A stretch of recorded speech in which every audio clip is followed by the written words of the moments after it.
तारीख को तोड़ेगा भारत। गलत फहमी मत पालो बाग। जी हाँ, बिल्कुल, ये बात पाकिस्तान को समझने की आवश्यकता है। पाकिस्तान को लगता है कि तारीख उनके पास में है तो भारतीय टीम को जो है वो हरा देंगे, बड़ी आसानी से हरा देंगे, ऐसा उनका सोचना है। और भारत में भी मीडिया जो है वो लगातार उस्मान तारिक के बारे में इतनी सारी बातें कर चुका है कि जो भारतीय क्रिकेट फैंस हैं उनके मन में, उनके दिमाग में ये बात चलेगा कि ये उस्मान तारिक क्या बला का नाम है भाई। लेकिन सच्चाई बताऊं आपको तो उस्मान तारिक से बेहतर प्लेयर्स को जो है हमने देखा है भारत के खिलाफ गेंदबाजी करते हुए, और उन सारे गेंदबाजों का तोड़ भी निकालते देखा है और उनको तोड़ते भी देखा है। मुथैया मुरलीधरन हो, चाहे अजंता मेंडिस हो, चाहे शेन वॉर्न हो, चाहे दुनिया का कोई भी गेंदबाज हो, भारत में सबकी कुटाई पिटाई हुई है। इवन उन विकेटों पर हुआ है जहां पर टेस्ट मैच का 5वां दिन रहा है, विकेट पे गड्ढे बने हुए रहते तो भी मार पड़ती थी। तो अगर गलत फहमी पाल के पाकिस्तान ये बैठा हुआ है, या पाकिस्तान के जो एक्सपर्ट्स हैं उनको अगर ये पाल के बैठे हुए हैं, क्योंकि मैं जिसको भी देख रहा हूं यही बात कर रहा है, उस्मान तारिक देख लेगा, उस्मान तारिक देख लेगा। देख तो हम भी लेंगे उस्मान तारिक को। एक्चुअली उस्मान तारिक ने जो अभी तक गेंदबाजी की है, आप सबको मालूम है कि ऑस्ट्रेलिया की जो टीम है वो कितनी अच्छा स्पिन खेलती है, हम सबको पता है। उसके अलावा हमने उनको देखा हुआ है कि भाई यूएसए के खिलाफ विकेट निकाला, और उनके खिलाफ जो है अगर आप शॉट खेलने नहीं जाओगे तो विकेट उसको मिलने से रहा। तारिक की जहां तक बात है, आप एक बात देखिएगा, उस्मान तारिक आता है, उसकी लीगल डिलीवरीज होती हैं, एक्शन में कोई प्रॉब्लम नहीं है, लेकिन जो पॉज ले रहा है वो परेशान कर रहा है बल्लेबाजों को। अब इसको लेकर आपको क्या लगता है, भारतीय टीम ने तैयारी नहीं की होगी? क्या भारतीय टीम ने नहीं देखा होगा कि भाई ये पॉज ले रहा है तो हमें अब उसके खिलाफ क्या स्ट्रैटेजी बनानी है? क्योंकि टीम इंडिया जो है वो कहीं ना कहीं अपने आप को एक तरीके से तैयार कर रही है कि अगर हमारे बल्लेबाज वहां पर खेलेंगे, पहली बात तो ये कि हमारे बल्लेबाज जो है कदमों का इस्तेमाल करके स्टेप आउट करके मारने नहीं जाएंगे। ये एक स्ट्रैटेजी टीम इंडिया की नजर आ रही है। दूसरी बात यह है कि हमारे पास जो 3-4 प्लेयर्स हैं वो क्रीज से बहुत बेहतरीन खेलते हैं। जैसे कि आप हार्दिक पांड्या को देख लीजिए, वो खड़े खड़े शॉट्स लगा देते हैं बाउंड्री के बाहर। वो कभी जल्दी, आप उनको, मुझे नहीं याद आता है कि हार्दिक पांड्या को कब हमने स्पिनर्स के खिलाफ एकदम स्टेप आउट करके मारते देखा है। बहुत कम, रेयरेस्ट ऑफ रेयर जो है वो परफॉर्मेंस करते हैं इस तरीके का, जहां स्टेप आउट करके स्पिनर को मार रहे हैं। तो खड़े खड़े मारते हैं। अभिषेक शर्मा स्टेप आउट करते हैं पेसर्स को, स्पिनर्स भी करते हैं, लेकिन उनके पास ताकत इतनी है कि अगर वो क्रीज में खड़े रहे तो वहीं से मार सकते हैं। ईशान किशन के पास में स्वीप शॉट्स जो हैं बड़े शानदार हैं, वो यहां पर इस्तेमाल कर सकते हैं उस्मान तारिक के खिलाफ में बतौर सलामी बल्लेबाज। उसके अलावा नंबर 3 और नंबर 4 जो हमारा बल्लेबाज है तिलक वर्मा, स्पिन बहुत ही शानदार खेलते हैं। उनके पास वो सी स्वीप और रिवर्स स्वीप है। सूर्य कुमार यादव के पास तो न जाने कितने प्रकार के स्वीप हैं स्पिनर्स के खिलाफ खेलने के लिए।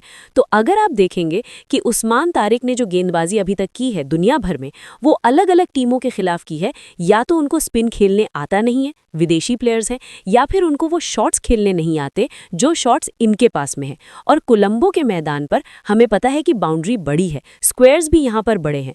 तो अगर आप हिट लगाओगे और अगर आप दोहरे मन में रहोगे कि यार इसको बाउंड्री के बाहर पहुंचाऊं ना पहुंचाऊं, तो वहां परेशानी आपके लिए हो सकती है। लेकिन टीम इंडिया के जो खिलाड़ी हैं वो दोहरे मन में नहीं रहते हैं। अब आप शिवम दुबे का एग्जाम्पल ले लीजिए। शिवम दुबे, बहुत कम ऐसा होता है कि वो क्रीज के बाहर निकल मारने जाते हैं। शिवम दुबे को आपने देखा होगा कि वो क्रीज की गहराई का इस्तेमाल करते हैं। आप स्पिनर को दो तरीके से खेलते हो, या तो वो कदमों का इस्तेमाल करके आप गेंद के पिच तक पहुंचते हो, वहां से आप गेंद को उठाते हो, या फिर आप गेंद का इंतजार करते हो अपने पास आने का और आप क्रीज की गहराई में जाकर गेंद को शॉट बना लेते हो। उस्मान तारिक जो है वो ज्यादातर गेंदें जो है फ्लाइट फेंकता है, स्पिन स्पीड जो उसका कम रहता है वो आगे की तरफ डालते। वहां पे अगर रीच रहा तो कदमों का इस्तेमाल जो है सिर्फ क्रीज में रहते हुए भी आगे करके मारा जा सकता है, या फिर बैकफुट पे जाकर के गेंद को शॉट बना करके। शिवम दुबे एक ऐसे खिलाड़ी हैं जो बहुत लंबी लंबी बाउंड्री क्लियर करते हैं। भाई पिछले ही मैच में आपने देखा होगा कि हार्दिक पांड्या ने जो है वो ये शिवम दुबे ने 107 मीटर का मारा, हार्दिक पांड्या ने 109 मीटर का मार दिया। अब 109 मीटर या 100 मीटर या 90 मीटर की बाउंड्री तो नहीं है, हाँ बाउंड्री बड़ी जरूर है, 80 मीटर 84 मीटर की स्ट्रेट बाउंड्री है, स्क्वायर बाउंड्री भी 70 मीटर के आसपास की है। जो पॉकेट साइज बाउंड्रीज है स्क्वायर आपके काउ कॉर्नर्स के इलाके में, वो भी जो है 80 मीटर के आसपास, 78 मीटर 76 मीटर की है। तो बाउंड्री बड़ा है। तो ये बाउंड्री बड़ा सिर्फ भारतीय बल्लेबाजों के लिए नहीं है, पाकिस्तानियों के लिए भी है।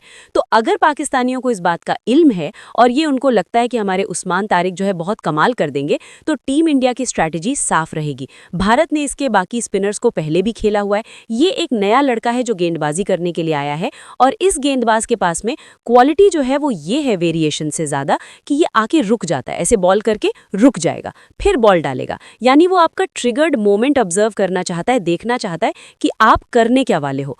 आप अगर हटोगे तो तेज बॉल डाल देता है कई बार विकेट के ऊपर में, लेकिन भारतीय खिलाड़ी इस तरह काम करने वाले नहीं हैं, मैं पहले ही बता दूं। तो जो ये उस्मान तारिक को लेकर के हवा मचा हुआ है, ये सारा हवा चलता रहे और पता चले कि उस्मान तारिक को पाकिस्तान खिलाया ही ना, तो उनको भी कहीं ना कहीं इस बात का इल्म होगा कि अगर हम खिला देते हैं तो ये भारतीय प्लेयर्स हैं बहुत मार मारेंगे।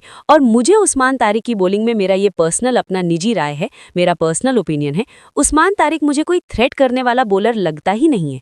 उस्मान तारिक मुझे लगता है कि एक ऐसा बॉलर जिसके 4 में आप चाहो तो 50 बना सकते हो, वो ऐसा बॉल डालता है। तो अब भारतीय टीम के बल्लेबाजों को देखना होगा कि क्या करने वाले हैं। ये भी आप देख सकते हो कि हमारे जो भारतीय बल्लेबाज हैं, पहले 2 ओवर में उसके हो सकता है कि 7-7 या 8-8 रन ले और अंतिम के 2 ओवर में उसके जो है हो सकता है कि 40 मार दें, ये भी हो सकता है। और आप लोग इस बात को याद रखिएगा, अगर ऐसा होगा तो आप लोग पता करिएगा कि भाई मैंने ये बात बोली थी। क्योंकि ये जो एक पूरी कहानी गढ़ी जा रही है कि भाई उस्मान तारिक के लिए भारतीय बल्लेबाज जो हैं वो तैयार हैं कि नहीं हैं, उस्मान तारिक कहता है कि हम अकेले जिता देंगे, ये कर देंगे, वो कर देंगे, कि मीडिया जो है वो पीछे पड़ी हुई है। लेकिन भाई साहब, घबराने की बात नहीं है, हमारे पास अभिषेक शर्मा भी हैं। और एक बात और है, जो टीम पावर प्ले का फायदा उठाएगी, जो टीम पावर प्ले में ज्यादा रन बनाएगी, उसका फायदा मिल सकता है। क्योंकि नई बॉल रहेगी, वो बल्ले पर आएगी और पहले 6 ओवर में अगर टीम इंडिया ने लेट्स से 60 रन बना लिया, 55 से 60 रन अगर टीम इंडिया ने बना दिया पहले 6 ओवर में, तो उसके बाद जो 7वें ओवर से लेके 15वें ओवर तक का खेल अगर आप देखेंगे, अगले 9 ओवर की अगर आप बात करेंगे, तो 9 ओवर में टीम इंडिया को कुछ करना नहीं, 7 रन प्रति ओवर में अगर भारतीय टीम बनाती है तो आप 60-65 रन और जोड़ लोगे। और आपने अगर पावर प्ले में 55 बनाया है, तो मैं कह रहा हूं 60 और 55 आप जोड़ लीजिए, कितने हो गए आपके पास में? 115 रन हो गए।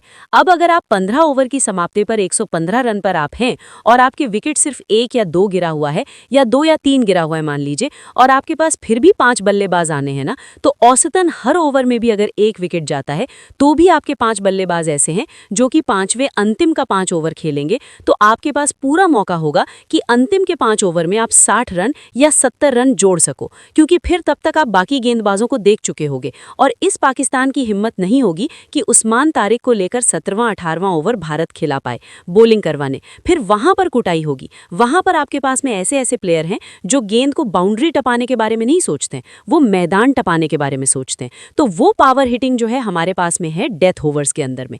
तो अगर वहां से 5 में हमने 60 ही बनाया, 80 बना दिया, मैं कहता हूं 80 छोड़ दीजिए और 60 भी छोड़ दीजिए, 70 बनाओगे, 70 रन अगर हमने बनाया तो हमारा स्कोर जो है वो आराम से 180 190 के आसपास पहुंच जाएगा। तो अगर आप 180, मैं कहता हूं 170 यहां पर आपका विनिंग टोटल हो जाएगा। अगर आपने 180 बना दिया तो वो तो बिल्कुल विनिंग टोटल होगा आपका। इसीलिए टीम इंडिया जो है पूरे तरीके से तैयार बैठी हुई है।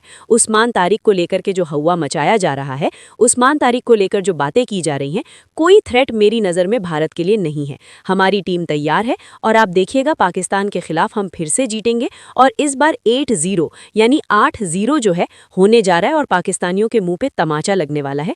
उस्मान तारिक का जो थ्रेट है वो इसी मुकाबले के साथ ही उस्मान तारिक क्रिकेट की दुनिया से गायब होने वाला है। मिलते हैं एक बार फिर से। Thank you so much.